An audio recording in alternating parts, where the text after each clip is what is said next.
Bonjour à tous, ici Asnahar et aujourd'hui on va continuer l'exploration du kit de démarrage d'Alien, le jeu de rôle.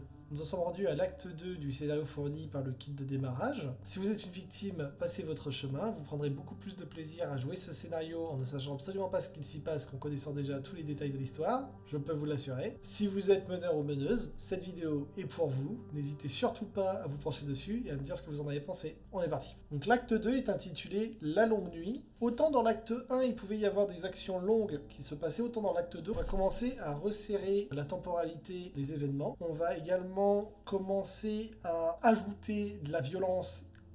Enfin, même on va pas commencer, on va foutre de la violence, du mensonge. On va augmenter le niveau d'acting du jeu. Et donc je vais vous expliquer tout ça dans un premier temps en vous parlant donc des scènes obligatoires, ensuite des scènes optionnelles et de ce que l'on peut ajouter en plus en se promenant dans les étages du vaisseau. À la fin de l'acte 1, ça termine par une scène d'une violence absolue lorsqu'un néomorphe explose la gorge du Dr Cooper et que ça commence à être la méga merde dans le vaisseau et que rien ne va. La tension retombe lorsque le néomorphe meurt. Néanmoins, il y a toujours tout un tas de questions de savoir ce qu'il s'est passé. Il va être possible de discuter avec les PNJ présents pour essayer de comprendre ce qu'il s'est passé. Et donc en discutant, ce qui va se passer, c'est qu'il va y avoir des vérités...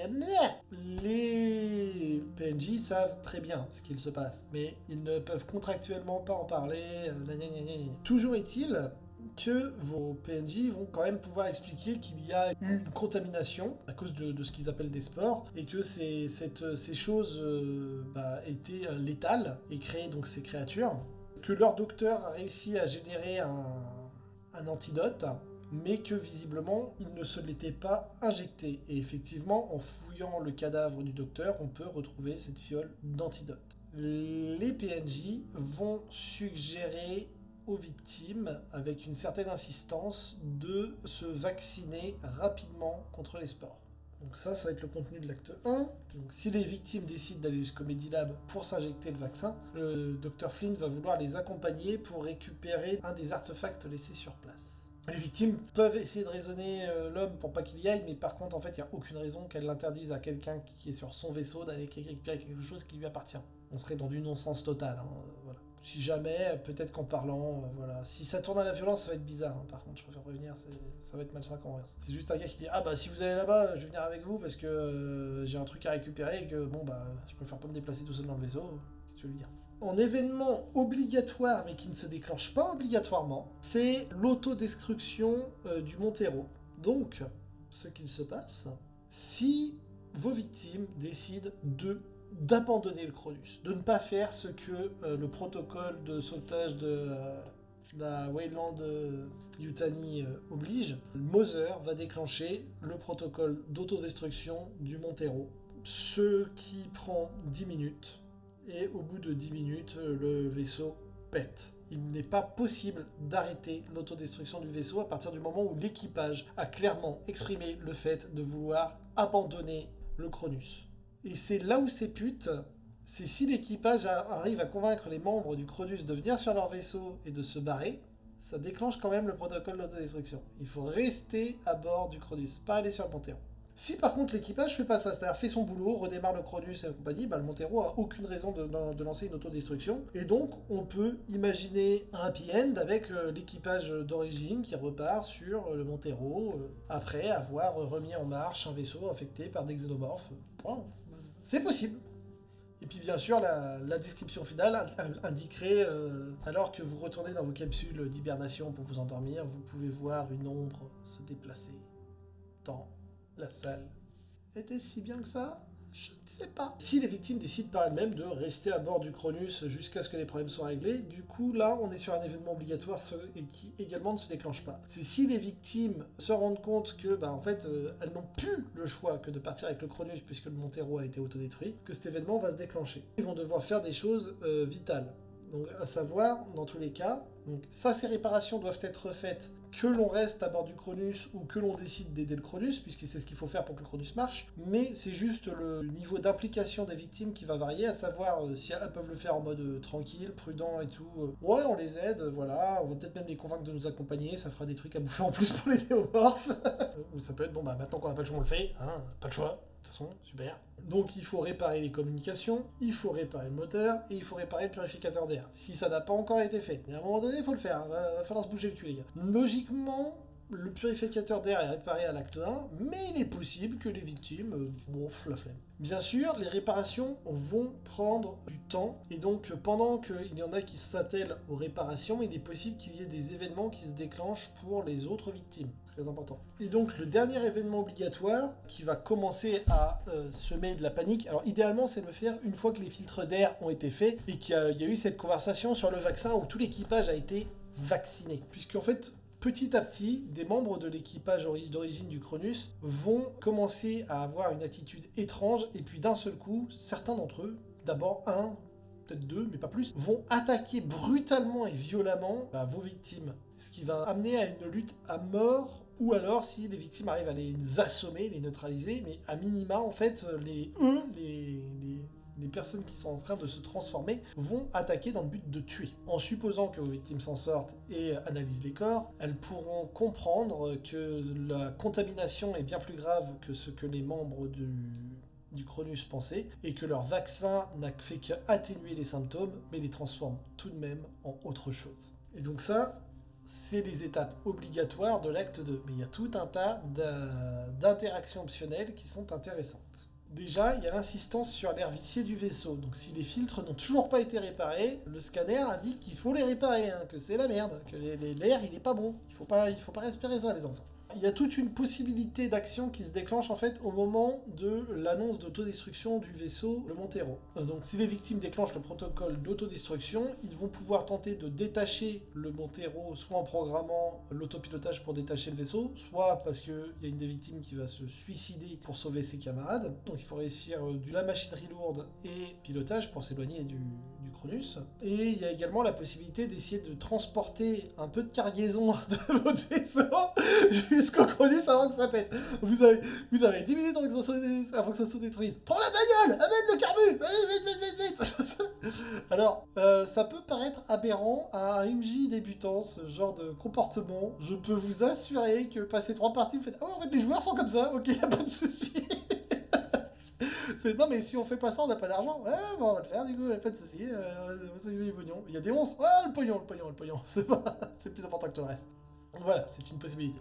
Il y a la rencontre avec l'androïde qui est possible. La rencontre avec l'androïde, elle n'est pas obligatoire, mais elle est possible et elle est très intéressante, puisque Ava, déjà c'est une androïde, donc il faudra la réparer parce qu'elle a été endommagée à plusieurs reprises, mais elle pourra expliquer ce qu'il se passe, elle pourra expliquer comment gérer notamment pas mal de choses. Si les victimes en fait n'ont pas réussi leur jet d'analyse, tout ça, là, en fait elle pourra leur expliquer par exemple comment détruire les poches d'œufs, elle pourra leur expliquer les infections, tout ça, elle pourra en fait elle pourra donner plein d'informations. Donc ça peut être un personnage qui va être intéressant à mettre dans un groupe qui s'oriente vraiment sur l'enquête et qui veut avoir des réponses. Il faut adapter votre histoire en fonction de votre table. Vous avez des tables de gens qui vont être très curieux, qui vont vouloir savoir tout ce qui se passe, qui vont avoir en fait tout un tas de questions qu'ils vont vouloir poser. Et par conséquent, ça peut être très intéressant de proposer un PNJ qui va leur apporter des réponses aux tests qui n'ont pas réussi. Ça peut également être une source de patates supplémentaires, puisque c'est un androïde, que c'est plutôt costaud.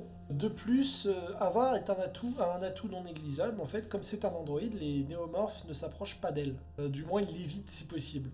D'ailleurs, si vous avez dans votre groupe de départ un personnage qui est un androïde, et si jamais il y a des rencontres avec des néomorphes, il vaut mieux que les néomorphes ignorent cet androïde et se concentrent sur les autres victimes. Ça pourrait créer un peu de... Mais pourquoi t'as rien fait, toi? Genre, il est devant en train d'éclairer, le néomorphe fonce, l'ignore et va attaquer ceux qui sont derrière. Et les autres, ceux qui survivent vont faire « Mais qu'est-ce que c'était que ce bordel? Pourquoi il t'a ignoré comme ça? Qu'est-ce qui s'est passé ?» Ça peut être quelque chose d'intéressant. Autre événement possible, si vos victimes se sont injectées le vaccin, qu'elles commencent à manifester des premiers signes de changement.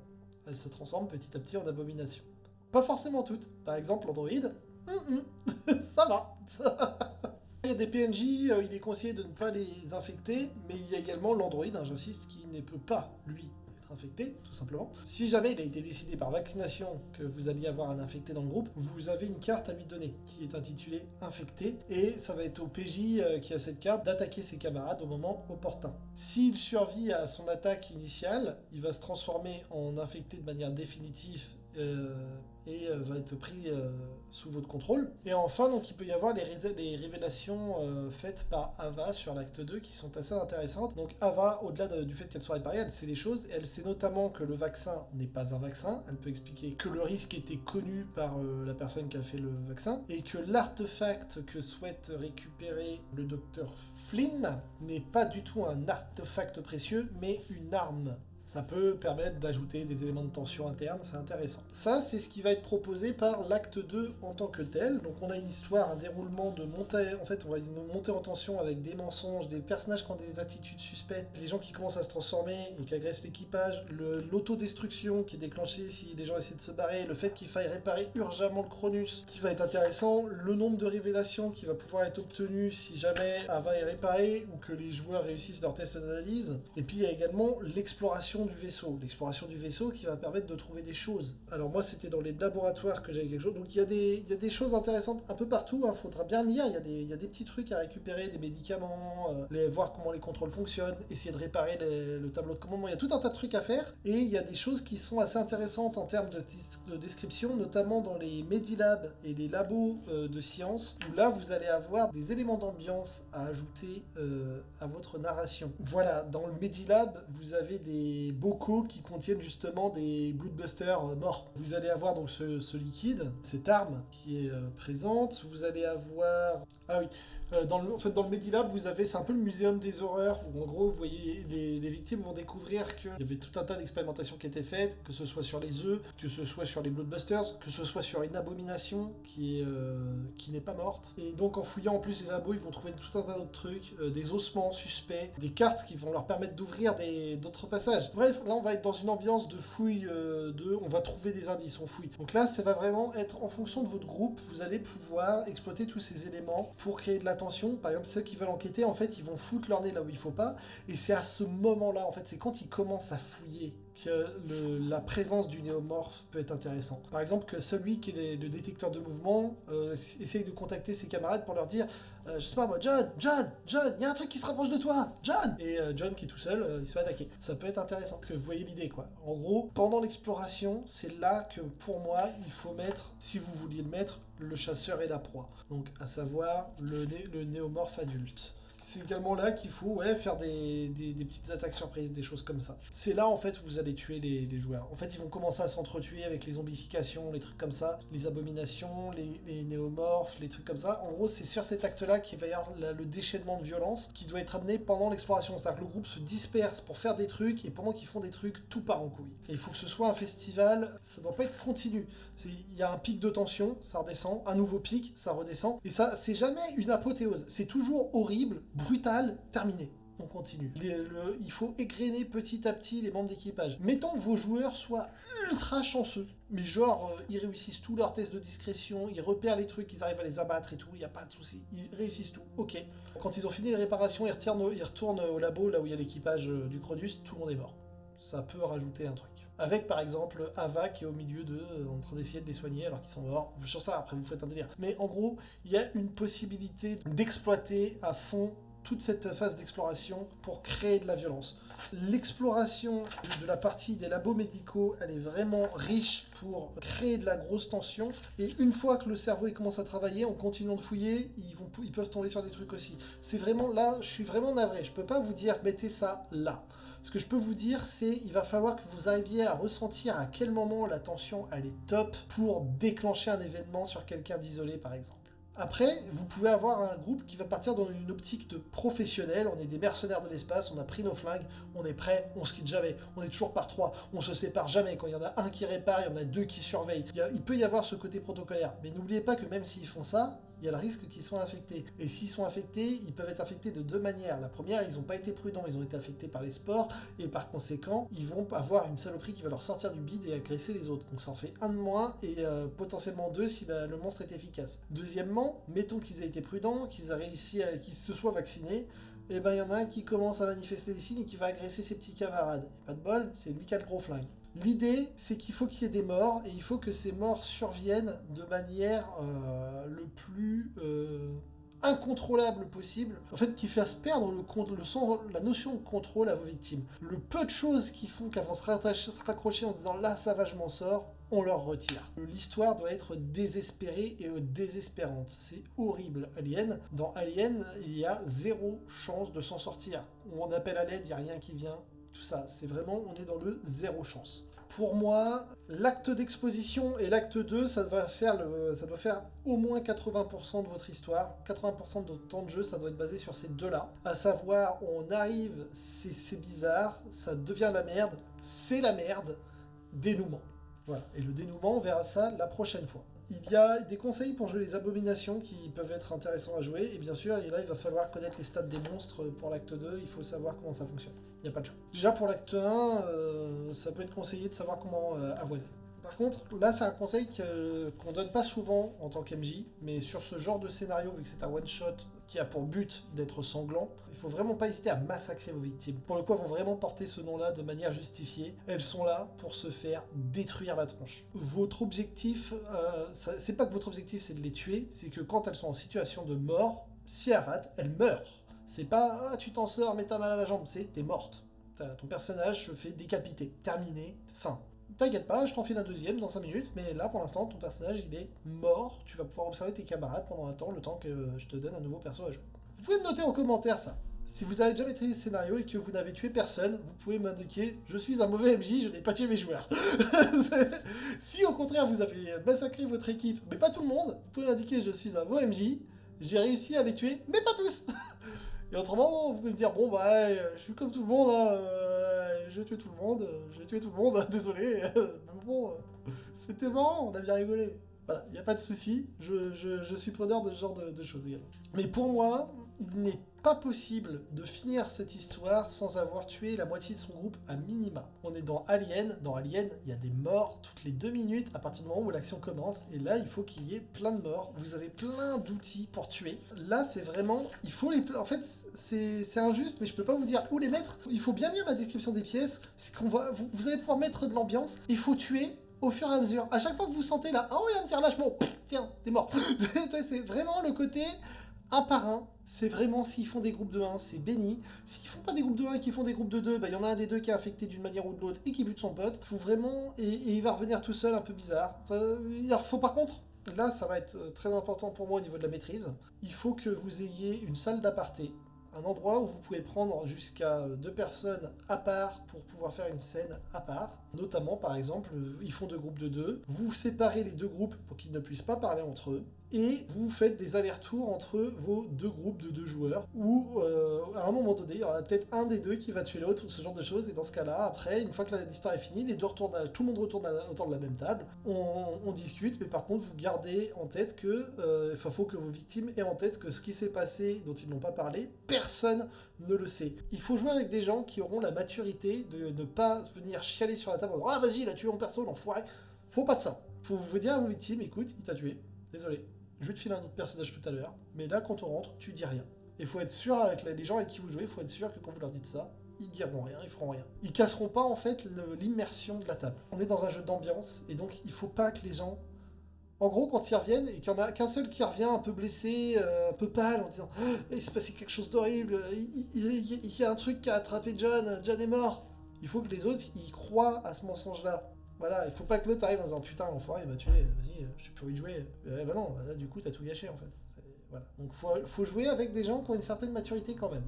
Voilà, et qui vont pas avoir de rancune et flinguer l'histoire parce que le héros auquel il s'était attaché, alors vous leur aviez dit en amont qu'il fallait pas s'attacher au personnage, est mort, tout simplement. Mais normalement, quand vous jouez avec des adultes, il n'y a pas de souci. Si vous parlez en toute intelligence avant la partie, faut vraiment par contre, avant la partie, dire, écoutez, on est dans Alien, mes créatures vont vous massacrer. Vous inquiétez pas, si votre personnage meurt, j'ai des plans, j'ai des solutions, vous continuez à jouer, il n'y a pas de souci, voilà. Mais j'insiste sur ce point, vous allez probablement tous mourir. Donc n'en tenez pas à rigueur aux autres s'ils s'en sortent, vous allez probablement tous mourir. Et du coup, si vous dites ça en amont, les gens, ils savent en fait qu'en cours de partie, c'est prévu qu'ils puissent continuer à jouer. Donc du coup, ils vont être moins déjà chaque année. Ça retirera pas d'attachement au personnage. Hein. C'est juste, justement, vu qu'on joue dans un jeu d'horreur, j'ai pas envie de mourir comme un con parce que je me suis éloigné des, parce que j'ai été regardé derrière le rideau, tout ça. On va commencer à réfléchir en se disant non mais attends, mais j'ai pas envie d'aller là-bas moi. Ouais mais capitaine, non, ouais, il fait chier le capitaine. Fais-moi un jet de manipulation ou de commandement là, toi tu me fais chier, j'ai pas envie d'y aller. Ça peut être aussi un générateur d'interaction entre vos victimes. Quand on commence à se rendre compte que ouais, attends mais le prochain c'est moi, peut-être que du coup je vais pas me laisser faire. C'est mort. Donc voilà, ça peut être un générateur de réflexion qui peut être intéressant. Pour moi, cet acte 2, il doit être l'acte des morts. On me tue la moitié du groupe par acte 2 arrondi au supérieur. 3 personnes, 2 morts. Ou si on les tue pas, au moins on les paralyse à vie, hein, au minimum, quoi. On leur arrache une jambe, voilà, on fait quelque chose, Faut être cruel, hein. On est dans Alien, il faut y aller dans la violence. Les lieux, donc dans l'acte 2 qui vont être vraiment intéressants, donc il y a le pont principal, le pont B là, où il y a énormément de réparations à faire. Donc lisez bien ce qui peut être fait en fait, parce qu'il y a vraiment beaucoup de choses à faire, notamment sur la passerelle de commandement, à savoir si le Cronus est leur seul moyen de partir, il faut qu'ils réparent le pont de commandement, sinon ils peuvent rien faire.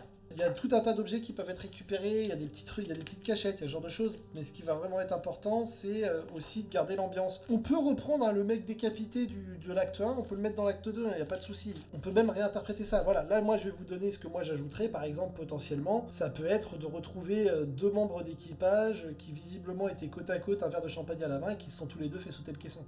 Et qui ont par exemple le ventre éclaté. Parce que, bah voilà, ils se sont suicidés, mais ça a un peu marre. Alors, on est dans Alien. Faut que vous gardiez une ambiance tendue en permanence, de stressante, sombre, où l'incertitude est là, et avec, dans l'acte 2, des explosions de violence monumentales.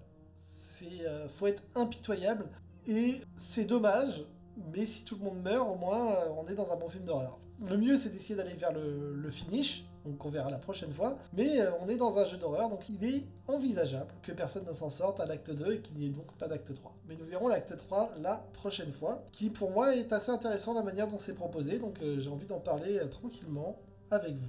N'hésitez surtout pas à mettre un pouce en l'air si vous avez aimé la vidéo, un petit commentaire si vous avez des idées à suggérer, une petite chose à améliorer ou quoi que ce soit, je serai à votre écoute. Donc la prochaine vidéo arrivera d'ici peu. En attendant, je vous souhaite une excellente journée et je vous dis à bientôt. Ciao!